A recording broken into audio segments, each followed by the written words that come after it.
Glória a Deus, que bom poder conversar com vocês de novo e refletir um pouco mais sobre a palavra de Deus, sobre o Evangelho. Nós estamos fazendo uma série, começamos semana passada, sobre versículos clichês da Bíblia, versículos que às vezes a gente ouve tanto, não apenas dentro da igreja, mas são versículos que de tão conhecidos a gente ouve na boca de políticos, a gente vê jogadores de futebol em entrevista citando, a gente vê às vezes andando pela rodovia.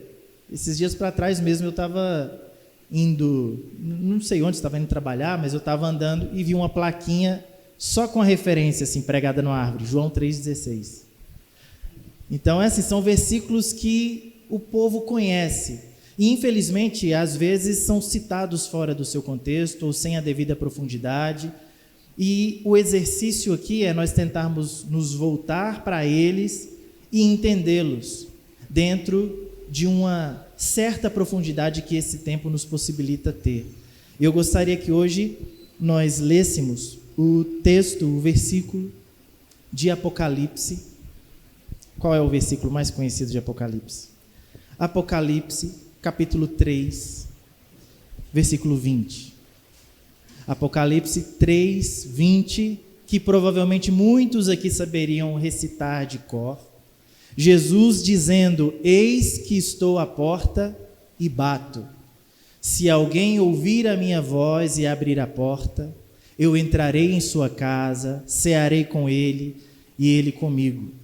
Jesus, são palavras de Jesus, dizendo que ele está à porta e batendo, querendo entrar, e se alguém ouvir a sua voz e abrir a porta, então ele entrará e ceará com a pessoa. Pelo menos é assim que eu aprendi.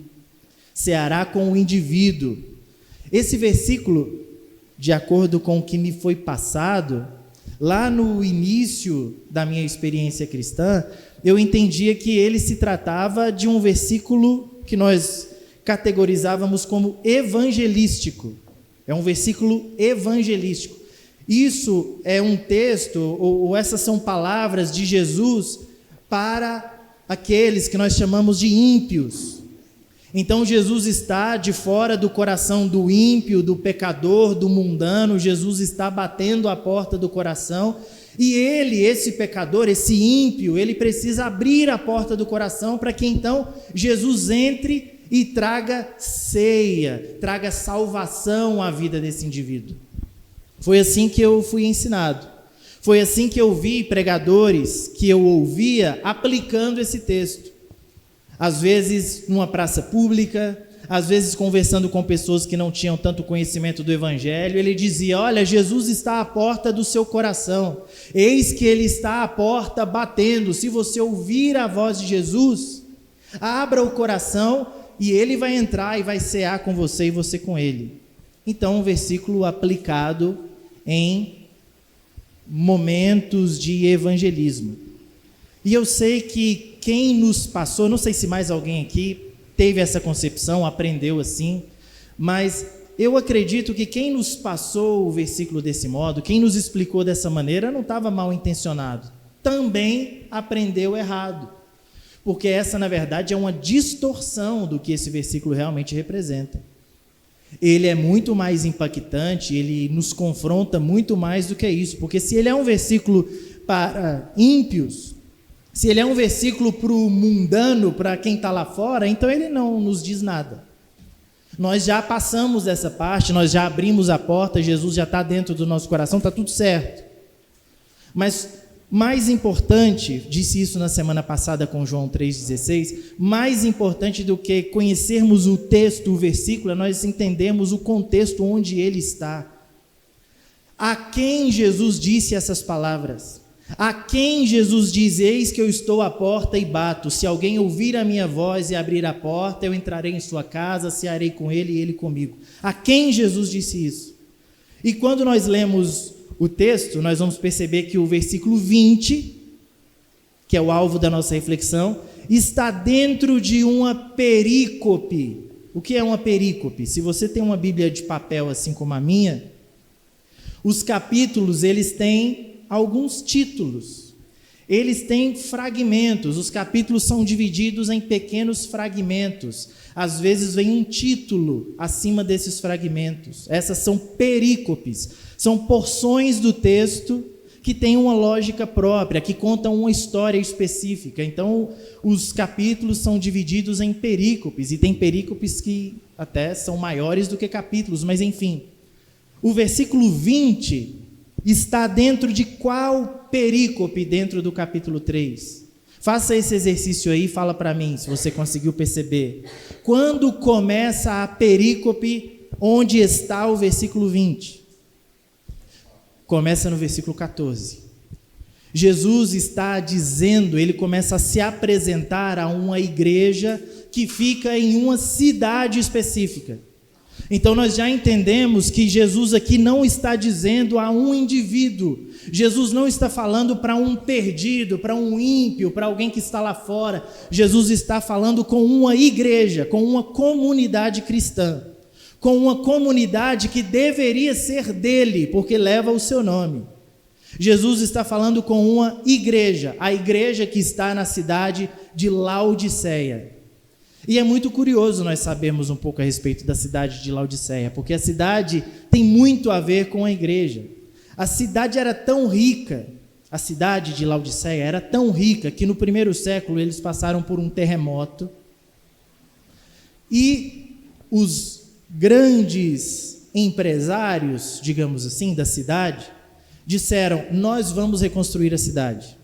Nós não precisamos de Roma, porque Roma se colocou à disposição para ajudar na reconstrução da cidade. Os laodicenses disseram: nós não precisamos de ninguém, não precisamos de nada, nós reconstruímos a cidade, temos dinheiro para isso.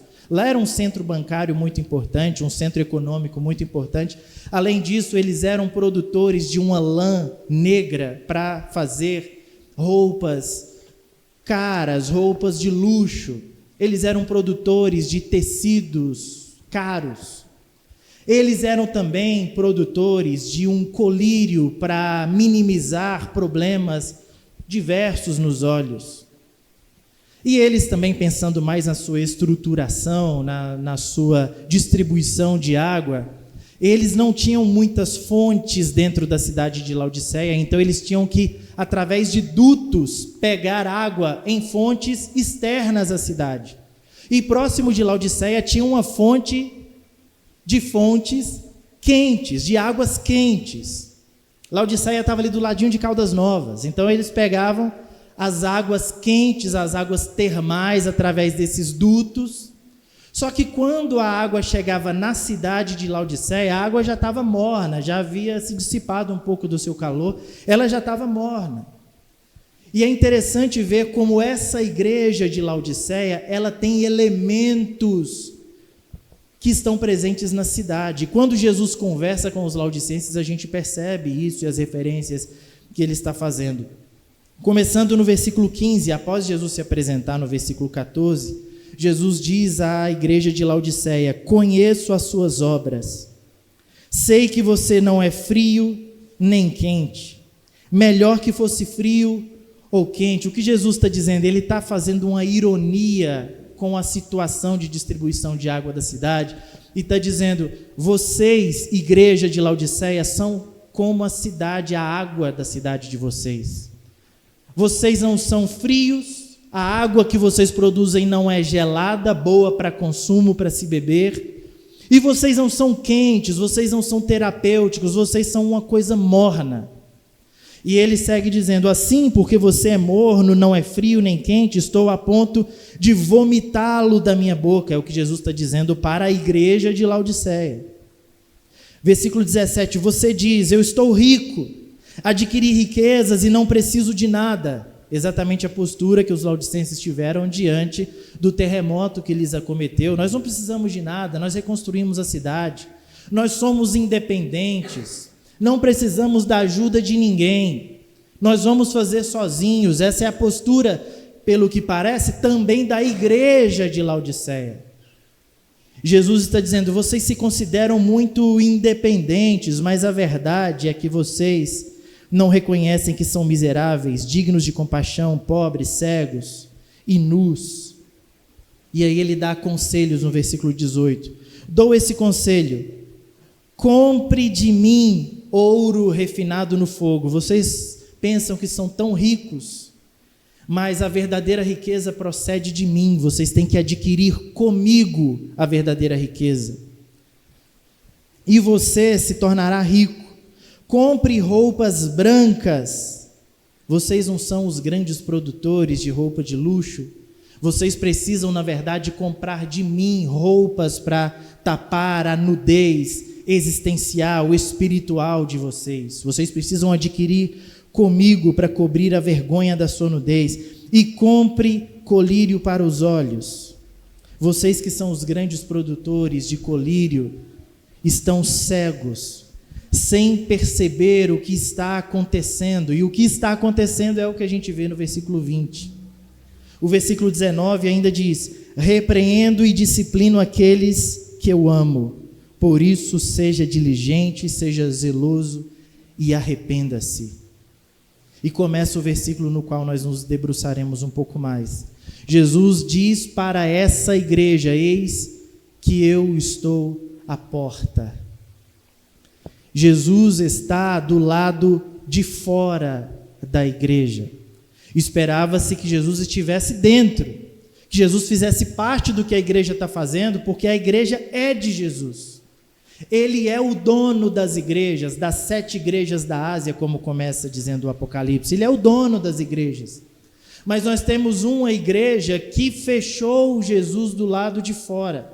E a palavra dele é: eis que eu estou à porta.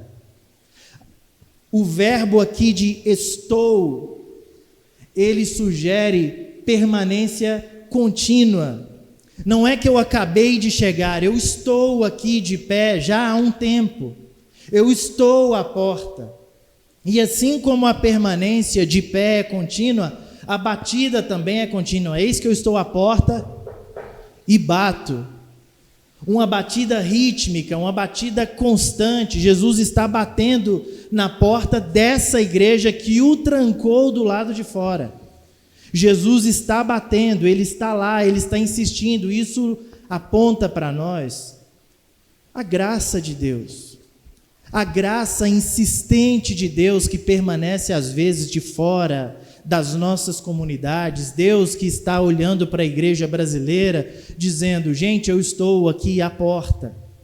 Vocês me deixaram de fora, vocês se interessaram mais por domínio político, vocês se interessaram mais por domínio cultural, vocês se interessaram mais por enriquecer, vocês se interessaram por tantas outras coisas e eu acabei ficando de fora. Vocês me deixaram de fora, mas eu estou aqui batendo. Eu estou de fora, mas eu estou insistindo. Eu quero entrar na igreja brasileira, eu quero entrar na comunidade Save, eu quero entrar aí. Tem algo que eu possa fazer aí dentro, eu sei que eu posso, eu preciso entrar. O problema, o maior perigo, queridos, é que às vezes o ruído de Jesus batendo, esse som de Jesus batendo, ele acaba se tornando só um ruído de fundo. Nós vamos nos acostumando, ele está lá de fora. Nós dizemos para Jesus: Jesus, não precisamos mais do Senhor, o seu nome é muito importante para nós. O seu nome atrai muitas pessoas, nós recebemos muitas pessoas aqui por causa do seu nome que é famoso, o seu nome é bem falado, Jesus. Mas a sua presença, a sua pessoa, nós dispensamos, não precisamos mais. Nós já desenvolvemos métodos de crescimento que são muito mais eficazes do que o Senhor ficar aqui. Então o Senhor pode ficar aí de fora, nós vamos seguir sozinhos. Nós já somos capazes, competentes, nós temos condições de fazer tudo o que queremos aqui sem o Senhor. Não precisamos mais do Senhor. E Jesus vai ficando de fora e ele vai insistindo, a sua graça, a sua misericórdia, ele vai insistindo, batendo. E é interessante que o grande perigo não está nas batidas de Jesus, porque Jesus vai batendo a porta da igreja, das igrejas. Nós podemos ficar apercebidos, nós podemos ficar com medo quando nós pararmos de escutar as batidas. quando o silêncio tomar conta, ou quando a cegueira tomar conta do nosso coração a tal ponto de nós não mais enxergarmos a silhueta de Jesus na porta batendo, quando nós não mais ouvirmos as batidas de Jesus querendo entrar, nós já nos tornamos tão autossuficientes que não precisamos mais de Jesus. Nós vamos seguindo, nós temos as nossas estratégias, nós temos os nossos métodos. E nós vamos vivendo a vida de igreja sem necessidade de Jesus, e Jesus vai batendo. E ele diz: eis que eu estou à porta e bato. Se alguém ouvir a minha voz, quer dizer, ele não está só batendo, né? Ele está chamando também. Ele está dizendo: alguém aí me escuta, por favor? Eu quero entrar, essa igreja é minha, eu preciso entrar.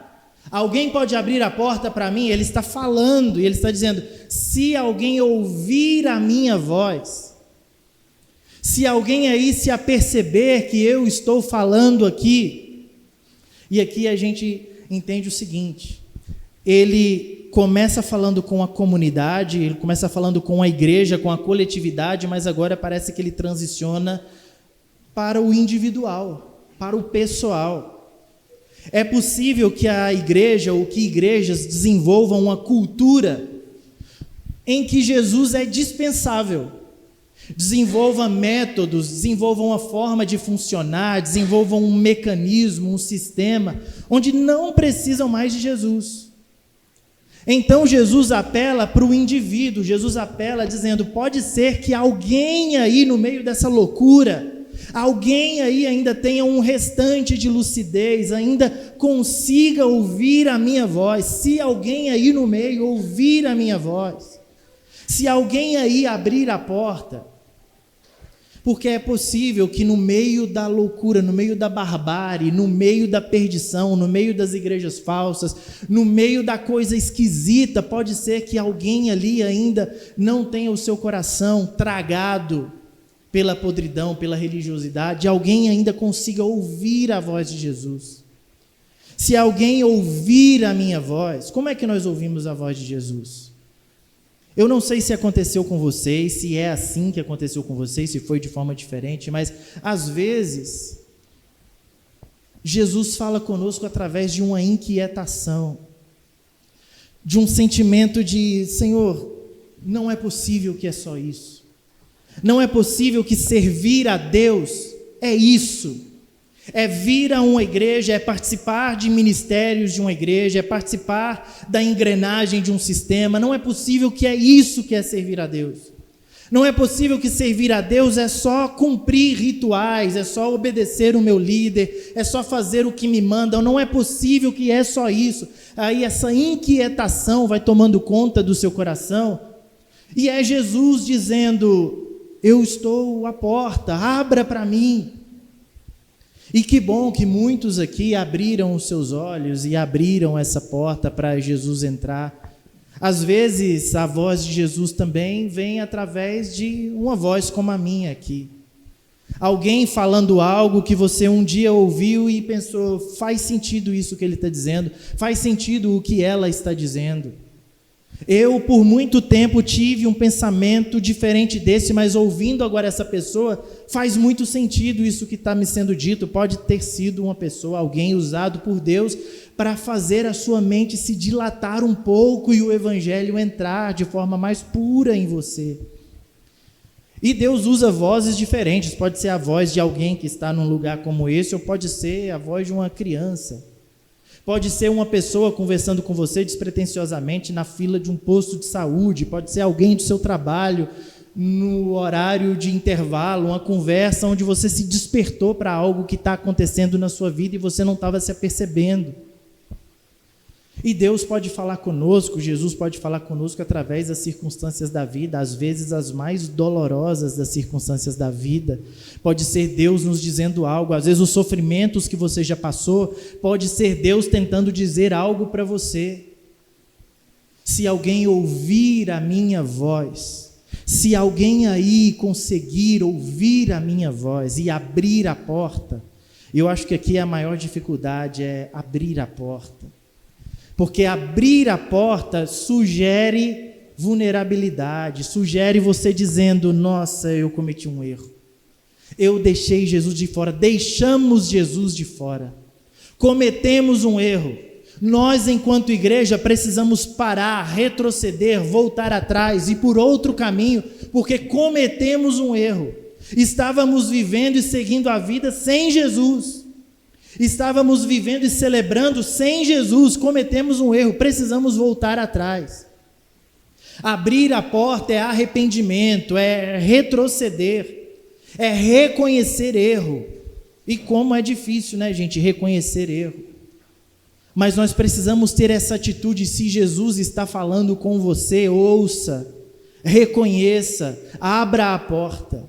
Se alguém ouvir a minha voz e abrir a porta e se arrepender, que é o que ele diz no versículo 19, eu corrijo e repreendo aqueles que amam, portanto, arrependa-se.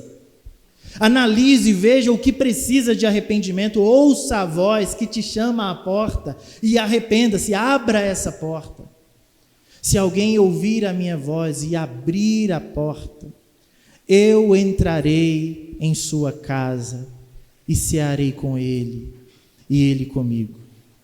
Eu entrarei em sua casa, a NVT diz: eu entrarei em sua casa e cearemos como amigos. Olha que bonito isso. Eu entrarei em sua casa e nós vamos comer como amigos. Sabe o que eu acho extraordinário disso? Eu, pecador que sou, cheio de defeitos, se é comigo, se eu sou Jesus, se eu chego na minha casa e estou do lado de fora, me trancaram de fora da minha casa, e está rolando uma festa lá dentro, todo mundo festejando, eu estou vendo pela janela, abrindo a minha geladeira, pegando as coisas, se fartando, e eu batendo: gente, cheguei, abre aí para mim, eu quero participar, estou vendo que está gostoso aí dentro, estou vendo que tem festa aí, quero participar, e ninguém me ouve, e eu tocando interfone, ninguém me ouve, batendo na porta, chamando, gritando lá fora, ninguém me ouve. Aí alguém ouve e abre a porta para mim. A minha postura, sistemático e pecador do jeito que eu sou, a minha postura, provavelmente, eu ficaria muito chateado.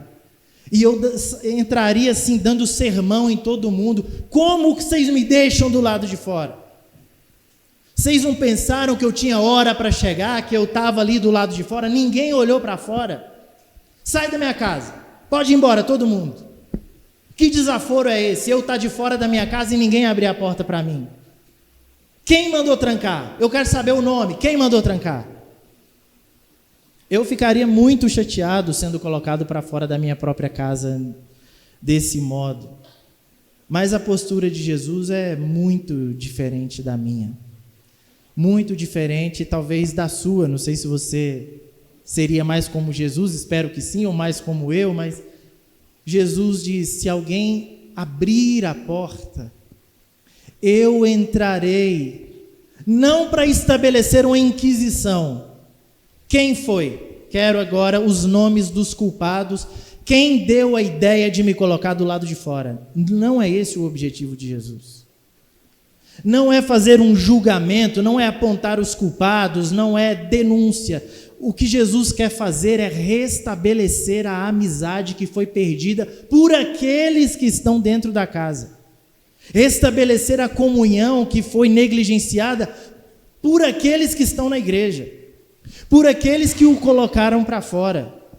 E Jesus está dizendo: eu entrarei e cearei com eles, ou como diz a NVT, e cearei como amigos. Nós cearemos, nós comeremos como amigos. A gente não está falando aqui de um lanche, a gente não está falando de fast food, a gente está falando de refeição à mesa. Nessa cultura bíblica, Você só chamava para entrar na intimidade da sua mesa, para se assentar à mesa, pessoas que eram muito próximas a você. Você não chamava qualquer um para se assentar à mesa da sua casa e comer com você. Se assentavam aqueles que eram próximos a você. E Jesus está dizendo para os rebeldes: deixem eu entrar, porque eu vou restabelecer a comunhão que vocês deterioraram. Eu vou restabelecer a proximidade entre nós, que foi culpa de vocês, mas eu vou restabelecer. Permita que eu entre nessa casa, que eu entre nessa igreja, e eu farei com que ela volte à origem, ao plano original, àquilo que eu quero para vocês. A nossa postura, eu oro a Deus, é que nós sejamos todos bons ouvintes para que, se Jesus começar a bater, que nós ouçamos, e que nem necessite disso, que nós vivamos a nossa vida de igreja sempre apercebidos, pensando: Jesus, o Senhor está aqui dentro, o Senhor está conosco, nós vamos agora dar mais esse passo, tudo bem? O Senhor permanece conosco, o Senhor está conosco, Jesus, vamos juntos. Nós não queremos tomar decisões, nós não queremos ter atitudes que jogam Jesus para fora, que colocam Jesus para fora e nós vamos vivendo alheios a Jesus, porque nós não precisamos dele. Que nós encarnamos aquilo que nós cantamos aqui hoje: Jesus, eu só tenho a ti. Jesus, essa igreja, ela é sua. O que o Senhor quer, para onde devemos ir, quais são as orientações, o que precisamos fazer. Nós estamos diante de um ano novo. O que nós vamos fazer agora em 2026? Quais são os planos, quais são os projetos? Precisamos colocá-los todos na presença de Jesus, diante dos pés de Jesus, e dizer: Jesus, o Senhor está conosco nisso, o Senhor concorda, vamos seguir juntos aqui. Não importa, Spurgeon diz isso a respeito dessa passagem. É preferível uma comunidade pequena, que não tem uma explosão de crescimento com Jesus ali no meio, do que uma mega igreja que já se tornou independente de Jesus, que vai funcionando porque o sistema é muito eficaz. O sistema vai funcionando e vai trazendo gente, e aí já não precisam mais de Jesus. E é óbvio que nós podemos trazer isso também para as nossas vidas e para as angústias que passamos, as nossas situações. Às vezes, nós vamos vivendo a vida, nós vamos seguindo nossa casa, nossa família, nosso emprego, nosso trabalho, nossos sonhos, nossa carreira, nossos estudos, nós vamos seguindo. E quando nós olhamos, está dando tudo certo. Está dando tudo certo. Você ganhou dinheiro como nunca antes. Você está se sentindo bem de saúde. Você está emocionalmente bem equilibrado. Está tudo dando certo. Mas é possível que você esteja funcionando tudo bem com Jesus totalmente alheio e de fora dos seus projetos. Você vai seguindo a vida, seguindo o seu nariz, fazendo tudo o que lhe dá vontade, sem levar em conta os desejos, a vontade de Deus, ou sem priorizar Jesus na sua vida. É bem possível isso. Mas é acalentador o fato de que pode ser que alguém ouça a voz e abra para Jesus. Sabe por quê? Porque às vezes a igreja está numa cultura em que ela já se distanciou de Deus, mas uma pessoa está ouvindo a voz de Deus, uma pessoa está ouvindo Jesus, e ela começa a orar, e ela começa a aclamar, e Jesus começa a fazer algo diferente ali naquela igreja. Às vezes dentro da sua família você olha e pensa: Vinícius, sou só eu lá em casa, só eu, meu pai, minha mãe, meus irmãos, ninguém quer saber de nada, ninguém, se desviaram, se foram, se apostataram, não querem saber. Mas você ouviu a voz de Jesus e talvez é através de você que as coisas vão acontecer agora. Às vezes você olha e fala: Vinícius, está difícil, é a minha casa, é com os meus filhos. Mas você pode orar pelos seus filhos, você está ouvindo a voz de Deus. Talvez você ouviu a voz de Deus, mas o seu esposo ainda não ouviu. Você está vendo coisas que precisam ser mudadas, coisas que precisam ser melhoradas, mas o outro ainda não viu. Mas é você que vai abrir a porta e Jesus vai entrar e mudar a realidade da sua vida, da sua família, da sua casa. Eu oro para que sejamos pessoas sensíveis e que nós priorizemos Jesus, para que o tempo todo a nossa preocupação seja: Jesus, o Senhor está conosco. Não queremos viver sem o Senhor, não queremos ir para lugar algum, nós não queremos crescer sem o Senhor, nós não queremos aumentar de tamanho sem o Senhor, tem que ter o Senhor. Que Deus nos abençoe, que sejamos esse porto, esse ponto de acesso, de contato, onde você encontra outras pessoas que também ouviram Jesus e que também estão dispostas a incluir Jesus em tudo o que fazem. Que Deus nos abençoe em nome de Jesus. Feche os seus olhos, vamos orar. Senhor Deus, nós não queremos ser tão duros, tão negligentes, tão surdos, tão cegos, que não conseguimos ouvir a voz do Senhor. Se nós nos apercebermos, tem coisas que o Senhor tem falado conosco já há muito tempo. O Senhor tem batido a porta dessa comunidade com paciência, com misericórdia, há muito tempo. O Senhor tem pedido espaço na nossa casa, nos nossos relacionamentos, nos nossos agrupamentos, ajuntamentos, nossas amizades, nosso casamento, nossa família, há muito tempo. Ajuda-nos, Senhor, a termos a postura humilde de abrirmos a nossa porta, de reconhecermos o nosso erro, de reconhecermos o nosso engano. Ajuda-nos, Senhor, quando errarmos, a dizer: me perdoe, eu errei. Ajuda-nos, Senhor Deus, a ter um coração manso e humilde, para ouvir a voz do Senhor. Enche-nos, Senhor Deus, a sua presença. Nós queremos viver para o Senhor e com o Senhor. É o nosso desejo em seu nome, Jesus. Amém.